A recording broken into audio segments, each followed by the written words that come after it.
அரசு மதுபான கடையை மூட வலியுறுத்தி தமிழகத்தின் பல்வேறு பகுதிகளில் பொதுமக்கள் ஆர்ப்பாட்டத்தில் ஈடுபட்டனர். குறிப்பாக கரூர் கோவை சாலையில் பொதுமக்கள் மேற்கொண்ட மறியல் போராட்டத்தால் அரை மணி நேரம் போக்குவரத்து பாதிக்கப்பட்டது. மேட்டூர் அருகே நங்கவள்ளி பகுதியில் மதுபான கடை அமைக்க எதிர்ப்பு தெரிவித்து காத்திருப்பு போராட்டத்தில் ஈடுபட்ட கிராம மக்களின் பந்தலை காவல்துறையினர் அகற்ற முயன்றதால் வாக்குவாதம் ஏற்பட்டது.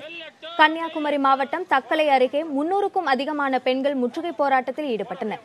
கோவை அன்னூர் அருகே மதுக்கடை முன்பு ஒப்பாரி வைத்தும் கும்மி அடித்தும் போராட்டம் நடத்திய மக்கள் கஞ்சி தொட்டியையும் திறந்து தங்களின் எதிர்ப்பை பதிவு செய்தனர்.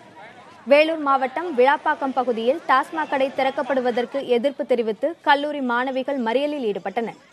கோவை ஒண்டிப்புதூரிலும் பொதுமக்கள் சாலையில் அமர்ந்து ஆர்ப்பாட்டத்தில் ஈடுபட்டனர்.